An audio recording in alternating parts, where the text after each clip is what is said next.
Oh my God. Hi. Okay, cool. Let's get back to our story. I talked to you about my upbringing. I talked to you. Oh, should I talk to you about Top Model? You know, okay, fine. No, I will talk about Top Model one time, literally extensively from me right now. And this will be the only thing I say literally from my heart. And it has nothing to do with um, TV or public perception, or it's, you knew what you were getting into and all of that. It has nothing to do with that, because this is my actual human experience. Like, I didn't go to college. I went on a global TV show. I did not go to college. I already told you the story about how I got kicked out of college. So I didn't have a normal coming of age experience. I didn't have an industry or an agency that was created to guide me, um, help me to grow, pour into me, help me to find, community and opportunities. I was not put through that industry of what college could represent. I was put through a system that took every great thing that you were kind of budding about yourself, because remember, I was 21. So it was like, when you're 21, you're kind of just budding um, into yourself. Like, you left high school, you left home, hopefully you're in this college age. And the college age, because you separate from your family, it gives you a moment to really see who you are alone. Okay, so these are my mannerisms. This is how I scrunch my face. This is how I communicate with people. This is how people respond to me.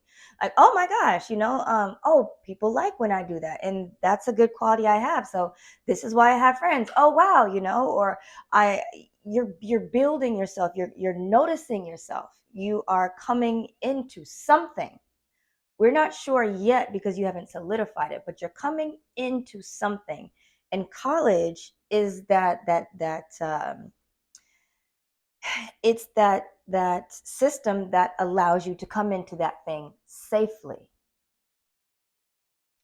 As I was coming into my thing and budding into who I was, and noticing my mannerisms, and noticing how I've never been in a situation where I'm having an argument with an adult. So I don't know how to handle this. This is literally my first time. It's an adult that I respect.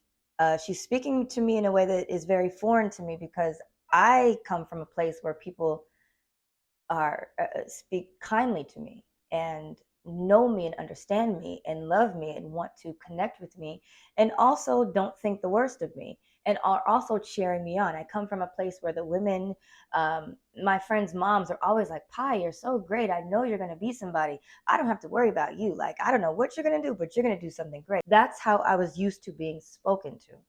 I was an overachiever in school. ASB, class president, um, medical high school. I was a cheerleader. I was the fastest on our track team. I did all the kinds of shit. So I was always poured into in high school. Here, I was hoping to be poured into, like, in such a big way, because these were so many important people. These were such important people. It was Tyra Banks. It was, um, damn it, I feel crazy because I can't even remember. Nigel Barker. It was Miss J, Mr. J. It was Hollywood producers. Like, these are really important people. Casting directors and production. Like, I was like, whoa, this is a college. This is an education here. This is a big education that I'm getting here. Right? But these people didn't love me the way I was used to being loved, and the way I expected to be loved. I wasn't poured into the way I was expecting to be poured into. I wasn't given space to accept and explore myself the way I was expecting to. It was an institution that, as you were budding into yourself, it was shutting it all down. And then because it was such an accelerated learning, it gave you a glimpse into your future and what you can achieve, because you're going there to achieve something. I really hope I'm explaining this properly. You're going there to achieve something, achieve something in your life. This is a subtle foreshadowing. If you can make it here, if you can get some high praise here, then that means when you go out into the world, right, you are good enough. But it wasn't that reality for us. It was quite the opposite. It was a devastating opposite. How can I explain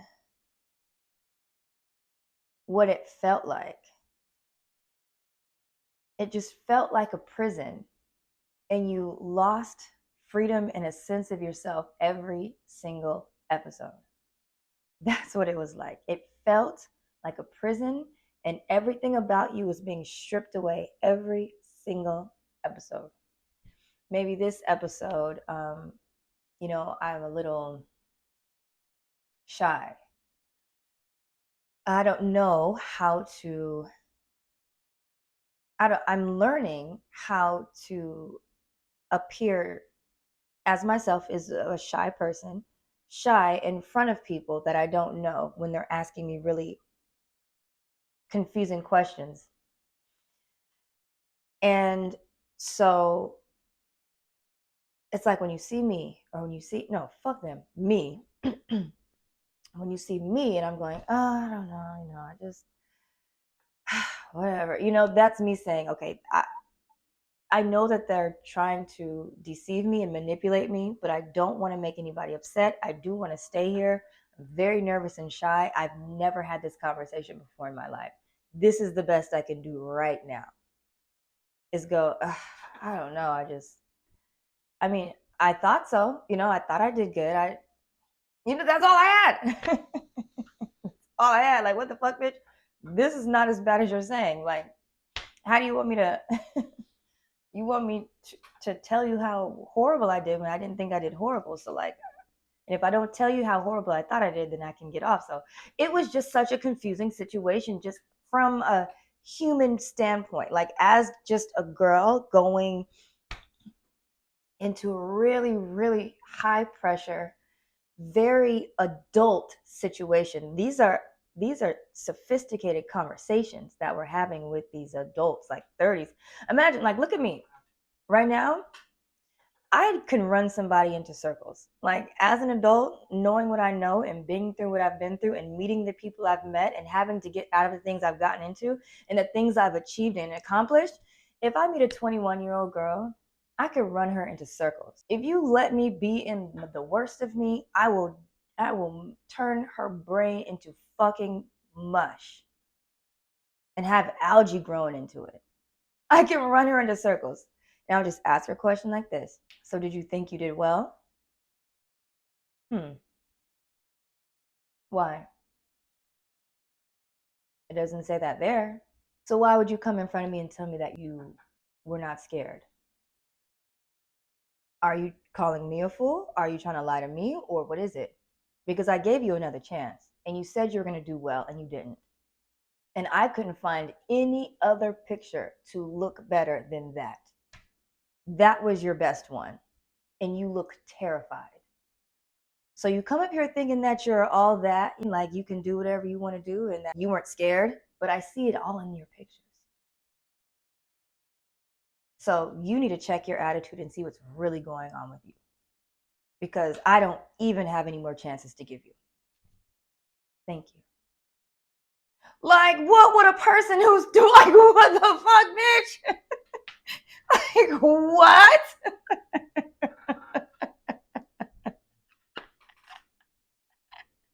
What the fuck kind of fucking mind fuck are you putting people through? Like, I've never done this before. This is insane. I don't know how to fuck to answer, bitch. Like, this is insane. I did not expect to get mine fuck upped. I just expected to come here and take a fucking picture and see how good I would do. It's not about taking pictures at that point. It's about trying to save my humanity. It's about trying to be sane. If I take a good picture out of this, cool. If I got, listen, well, I'll think about pictures when I'm in the picture. But like outside the picture, bitch, I'm trying to read Bible verses. I'm over here trying to, psh, psh, psh, psh. I'm over here doing affirmations. I'm saying, don't fucking talk to me, bitch. I don't have no time for no other shit. I'm trying to keep myself together over here. I don't give a fuck about what you got going on. Y'all got conflict, keep it there.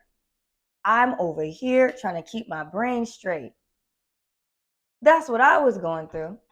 And then, oh, this is a photo shoot. Okay, well, you know, on some stupid shit. Imagine. I didn't know that you were going to try to break my whole fucking psyche down so I would end up as a puddle when I left the shit. I think that that's what everybody's trying to say. Like, I didn't come here to get like mentally abused. I just came here to take a fucking picture and see how good I could be. So from my heart,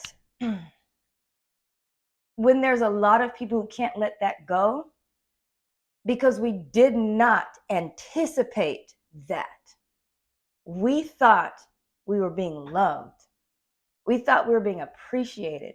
We thought we were giving space to grow. We thought we were giving time. We thought we were given just a fun opportunity. We thought we were given something. We thought it was for us. We thought it was for us, but it wasn't. It was all for them. It was all for them. We were just, it was like, you know what I mean? It's okay. I compare that to how America's feeling right now. Like, you gaslit us this whole time. We were doing everything we needed to do. We thought, you were here for us, and you actually weren't. You were using us the whole time. Now, like, I have nothing. That's how America feels now, is like literally how it made us feel in that moment. All the contestants, all the girls. And you're left with nothing because the mannerisms that you were trying to create at that time were all broken down. I don't like how you're like this. I don't like how you're so loud. I don't like how you think that you know everything. I don't like how you, and these are all your best qualities. Like, this is the thing. This is your essence. This is your juice that you're just building up. Like, okay, the fact that you can get up in here and state your and present yourself and stand up for yourself, and these are all qualities that you need to have in life. You know how you're so confident, and even though you don't know what you're doing, you just get out here and you pretend. Like, those are qualities that you need. And those qualities that you need in life to be successful were the ones that were taken away from us. And so a lot of girls struggled after that because it wasn't about modeling. It was about, as a woman, as a girl, you didn't have your qualities anymore. Even if you wanted to go out and, be a nurse, maybe you don't really believe in yourself like that anymore. Because that show took away, a part of your self-esteem that you needed to actually move to the next level. And you didn't even know it was gone because, you're just now gathering your things. So you don't know what you have yet. And so it hurt a lot of girls because some of us just didn't have the tools anymore. We did not have the tools. We were told those tools about us were bad. We will go nowhere with these specific tools that we have. And and so that was the sad part about it, because it stole everyone's essence. It stole everyone's essence. It stole everyone's essence.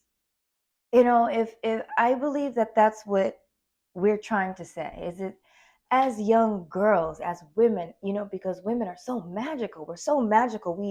We mean so much to the world. We have so much going on in our brains. We have so many hopes and dreams, especially women that would go out and do something like that. Like, those are the women who don't give a fuck and are like, I'm about to go out here and do this thing. You take away their essence. You take away their essence. And that is the shame of it. That is the shame of the show. That is the shame of the show. And as for me, I had to get the courage to say, even though I don't necessarily recognize myself when I look in the mirror now, because apparently there's all these things I have to change. Okay, so how do I create a new identity? Because I was told that identity was not likable. And you have to be likable to have a job, like, to move through life. And I was like, well, I have a lot of friends. I've never been told I was not likable. Like, I have a lot of friends. I have a lot of friends. So this is the first time I was told, like, you're not likable. It's like, okay. So I believed it. In order to move forward on my journey, on my mission, because I had a mission. Even going on TopModel. That was the first step in my life mission, right? That was not the end all be all. That was not like what I wanted to be known for. That was just step one in my grand plan. I was like, how do I get to where I need to go in life? Oh, I'll go on a TV show. That would be a really great entry. That's how my brain was working. So in order to keep moving on my journey, I had to create a whole new persona to be able to move forward from the trauma of having your qualities, your essence stripped away and not even knowing it.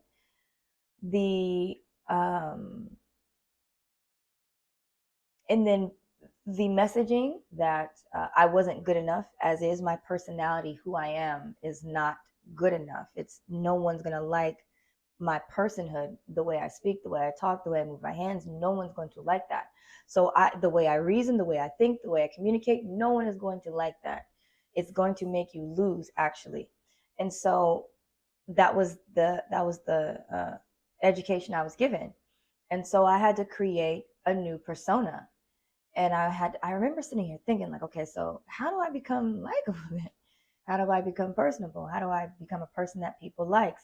Okay, well, I kind of just have to do what they say. I can't push back. I can't stand my ground. I can't tell you how I'm actually feeling. I can't explain myself and express myself, because those are the things that got me in trouble back then.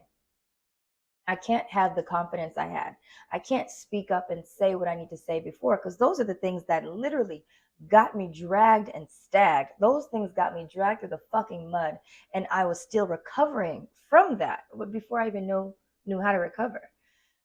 So I had to, man, it was just a cope. The whole shit was just a fucking cope. Like, I wasn't prepared. I needed, Kiki Palmer said something great. We needed therapy. We needed therapy. We needed therapy. We needed therapy to guide us mentally through these huge changes that we're going through before it was time for us to experience them. We were not sophisticated enough to have those experiences. We were not head underwater. Right? That's for a 25, 26-year-old that says, I've been through a couple hardships. I had a heartbreak. I had to move out of my house at 18 and find my way. So you have a little bit of power and strength. You have a little bit of you have some experience. You have something that you have a strong foundation that all of those things could sort of bounce off of, and you know how to get through because you've gotten through before. We didn't know how to get through. Didn't know how to get through. So my new personality, like I said, was a pushover. It was a person who had no boundaries. I had to just do what people told me to do. I had to be where they told me to be. I couldn't stand up for myself. I couldn't defend myself. I couldn't plan for my future. I couldn't strategize. I couldn't be ambitious. I couldn't overtalk, overthink, overstep, because those things are not likable. I couldn't. All I could do was just show up for the camera and go, "Oh my God, I'm Eugenia, and I know how to." And I'm like, ah. That was the thing that kept me safe. If I just did that, oh my God, hi. So my name is Eugenia Washington, and I'm from Palmdale, California. And what I ate for breakfast this morning, I love McGriddles. I love McDonald's McGriddles. I would get a McGriddle every single morning. Like, you know what I mean? And action. That's what kept me safe. That's what kept me safe. Anything outside of action was like, Eugenia, you. So that's all I was. I just focused on my job. But that's also interesting.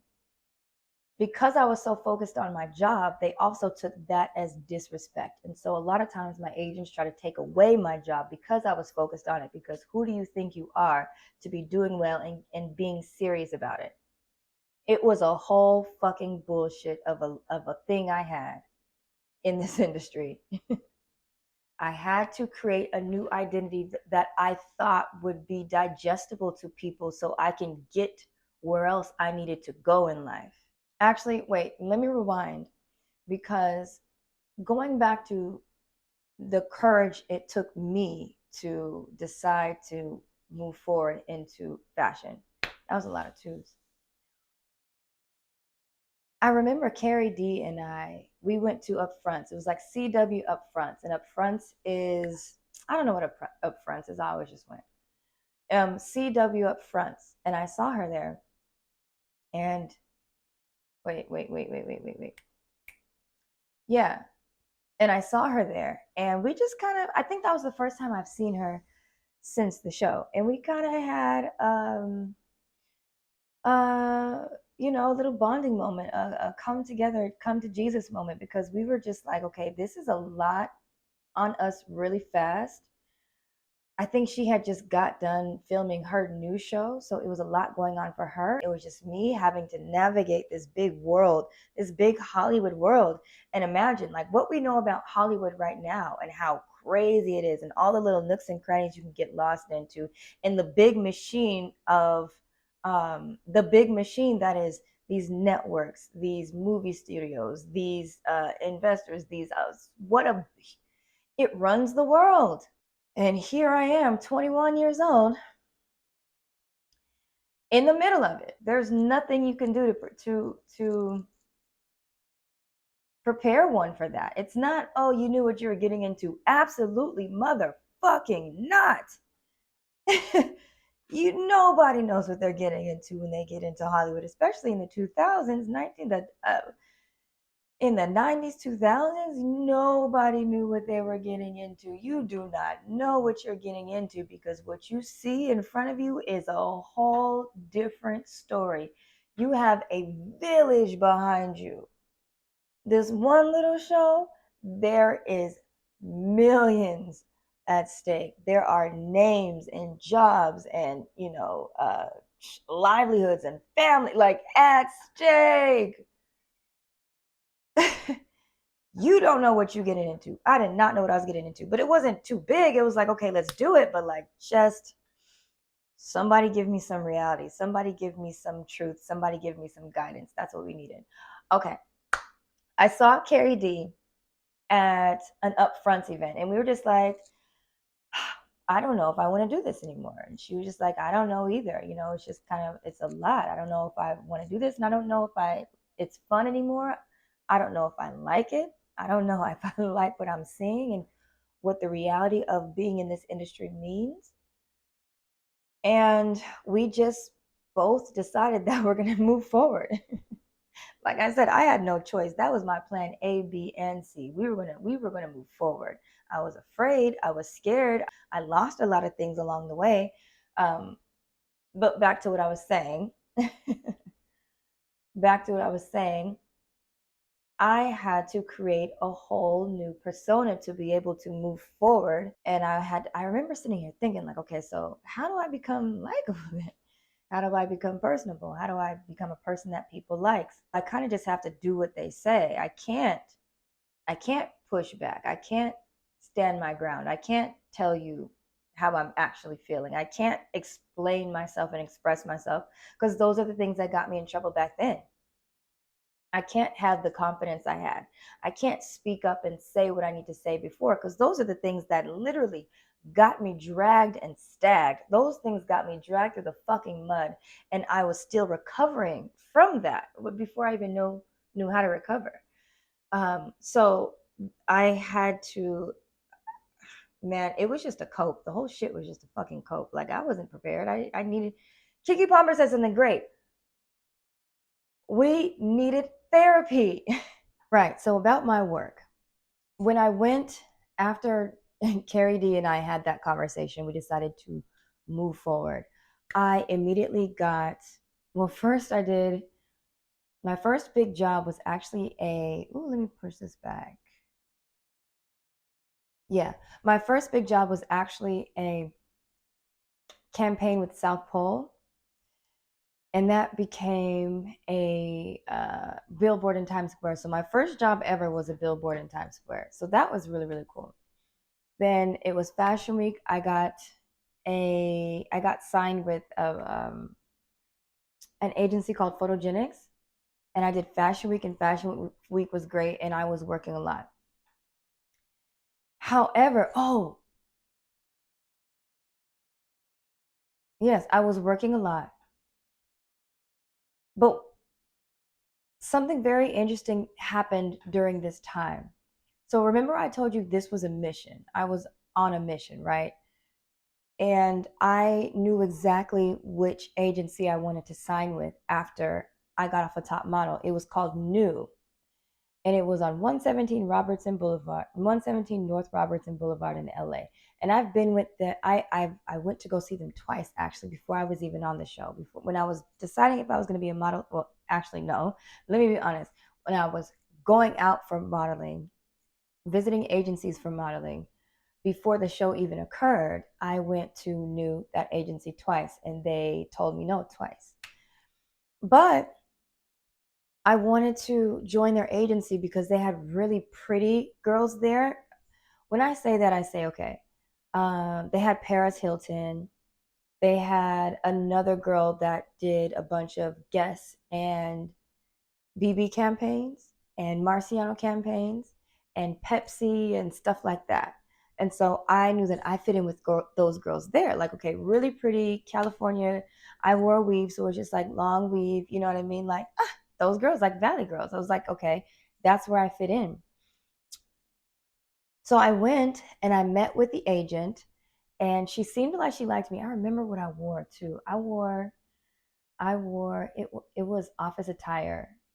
It was office attire era back then. So I wore these brown slacks and this fuzzy green turtleneck sweater. And I curled my hair probably just like this, to be honest. And I walked in, and she saw me. We had a conversation. She looked through my book. I told her I was just in Times Square just now. And she actually sent me to, well, she said, we really like you, and there's actually an audition today for a Neo music video. So we'll just send you over there. So I went. She sent me to a Neo. Let me slow down. She sent me to a Neo music video. It was the one for "All Because of You," that song. And that was my first actual audition.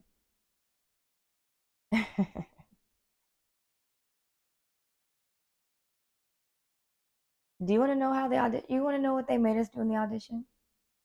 Yeah, because I remember to this day.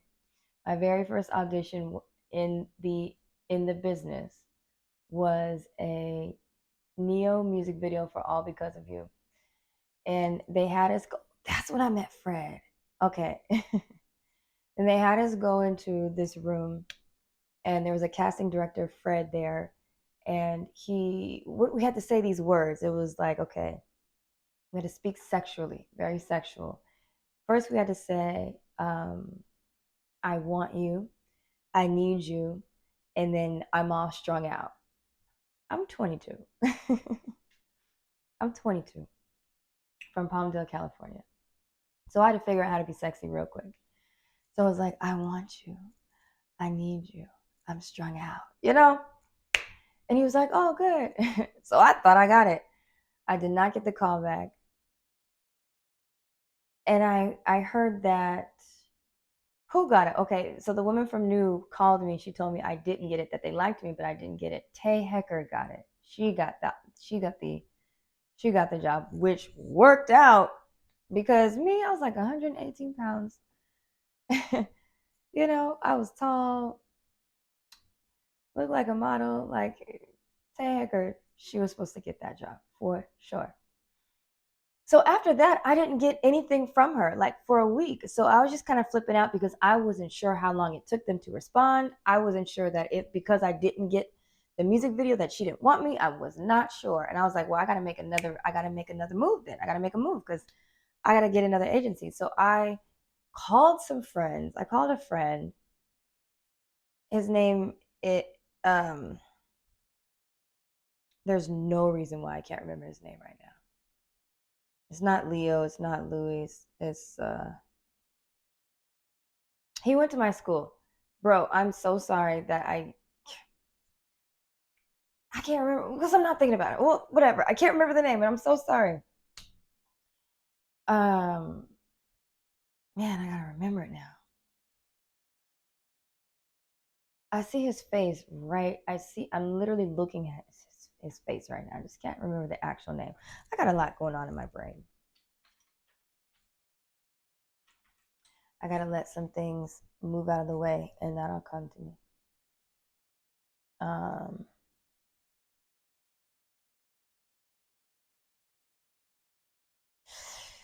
so he was like, I know this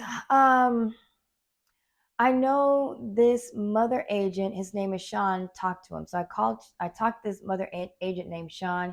He said he had an in at this agency called Photogenics. So then he sent my images over there, changed my name to Eugene, like Eugine, and sent me over to Photogenics. I went to go see them and they liked me. However, in my brain, I was like, it's not the right fit because these models at Photogenics are very, very edgy. They're very androgynous. They're not very conventionally beautiful. And I just knew that it was common sense to be at an agency where there were women who looked like me. But they were trying to turn me into this like edgy, you're Naomi Campbell, you're like the next Naomi Campbell. And I was like, well, I don't see myself as that. Yeah, we'll just change your name to Eugene. And you're gonna go to Paris, you're gonna walk all the shows. And I was like, okay, I want to do that, but I don't feel like I'm an edgy Naomi Campbell type, cut my hair down and have this asymmetrical cut and these dark like smoky eye, dark liner. I don't feel I'm that person, but New hadn't called me back. And I needed to get an agency. I needed to keep moving forward. So I signed with Photogenics. And the day I went in to sign with Photogenics, the woman, I believe her name is Janine or something like that, Samantha, she from New called me and I answered the phone. And she said, hey, this is Samantha from New. Eugene, you have time to talk? And I was like, I didn't know how to handle that at the time because I didn't want to feel like I was letting her down. I didn't know how to be in one modeling agency signing with them or agreeing to sign with them and then have the one I want call me. And then behind all that, I now have this anxiety and underlying fear of older women in authoritative positions because of my experience, which I've never had before. But now because of that TopModel experience, I was feeling like, okay, I don't know what to say to this woman. I don't want her to be mad at me. I don't want her to blacklist me. I don't know how to tell her. I don't know what she's going to think. I don't know how to tell her that I'm signing with them, or I don't know how to tell them that I don't want to sign with you anymore. I got to go. I had no idea. I just didn't want any of those people who knew me from TopModel actually to say, who does Eugenia think she is? So I just ended up, I told her, now's not a good time. I got to call you back. She was like, okay, fine, call me back. I hung up with her and I signed with Photogenics. Now,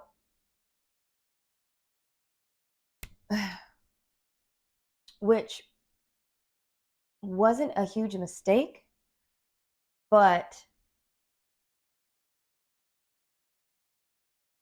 I wish that I had the freedom, and when I say freedom, I mean freedom from that trauma and that horrible education that I got about women in authoritative positions. If I hadn't got that horrible education, I would have known how to communicate, because I've always communicated with older women because I grew up around women. So communicating with, this agent, or I think her name is Ashley at Photogenics, and also communicating between Samantha and New, that would have been no problem for me. But because I had so much anxiety and I was like, oh my gosh, this is a problem, and I don't want them to think that I have a problem, and I'm trying to be personable, and I don't want them to not like me, and this is my first thing I could ever do, and I'm not sure if, they feel a certain way about me. I'm not sure. I don't want to mess anything up. I don't want to end up with nothing. So I ended up just signing with Photogenics, and they didn't know what to do with me. I mean, I got work. I was working, but they didn't. They were used to people who were very edgy. I did a lot of runway, but I didn't do a lot of print, and the print that they sent me out to was this all kinds of like, we're gonna put orange lipstick on her and put her in these gold, make it edgy. Put her on a wig that goes here and there.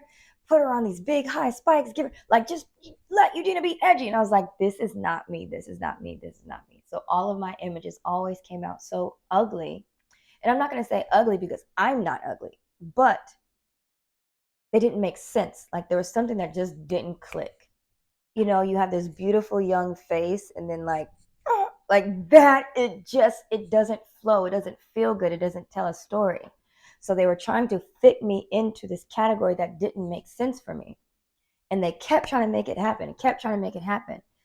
And anytime that I would suggest, you know, can I shoot for Guess? Can you send me out to BB? Can you send me out to Victoria's Secret? Can you send me out to, right? I want to do swim. I want to do lingerie. Let's do something like, can I do Macy's? Can I do Target?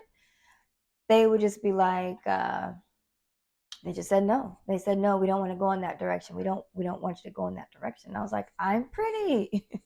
let's just make it make sense. Let's just make some sense out of it. But I was not heard, partly because of the show.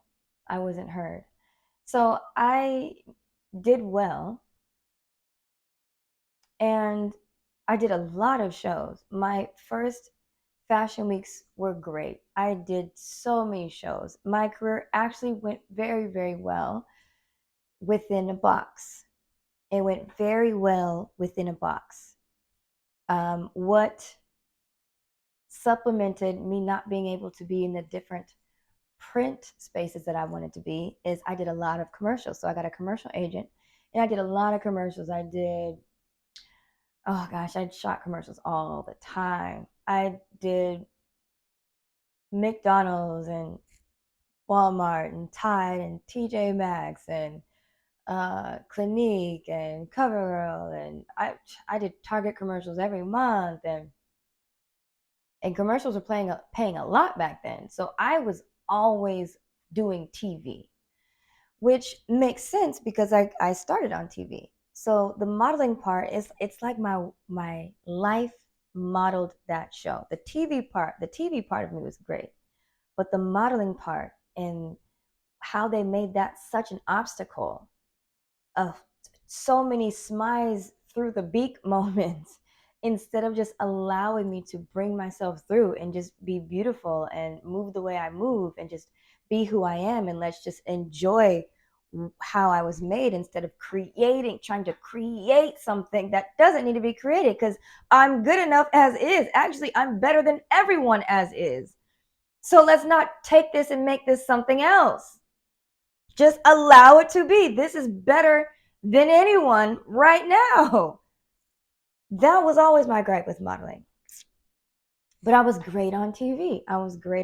So I did really, really well on TV and commercials. I just never wanted to get into acting. I don't know.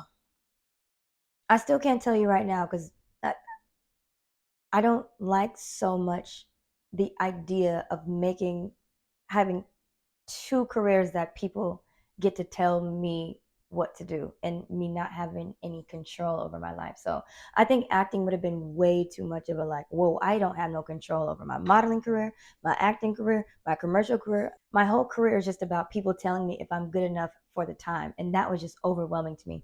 So if I'm honest, that's probably why I never pursued acting like that. Because I was like, I'm at the mercy of too many people. I can't give myself completely away. But that is how my early career went. I worked a lot in LA. I did a lot of runway. I did a lot of TV, and I was still trying to figure out the business. I traveled a lot. I was making my dreams come true. I couldn't believe my life has changed.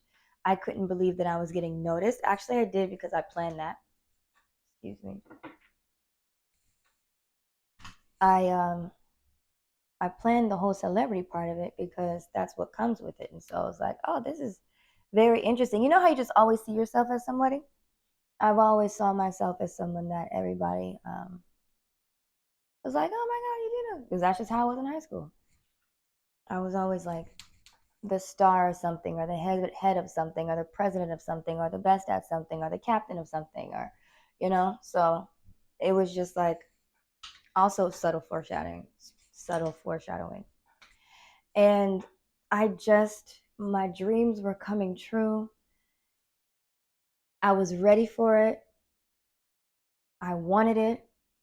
I loved it. I was focused on it. I wanted to delve deep into it. I wanted to be guided through it. And I wanted just to get the best and the most out of entertainment and fashion. And I just wanted to focus on it and do well, be the best, and get to the top. That's all I ever wanted at the time. That was my 20s dream. That was my 20s dream at the time. I'm going to stop right here because, next chapter, I have to tell you about another element I was dealing with at the time, at the same time as me trying to understand this big, new, brave world I was in. So thank you for listening. Thank you for being here. Thank you so much for coming.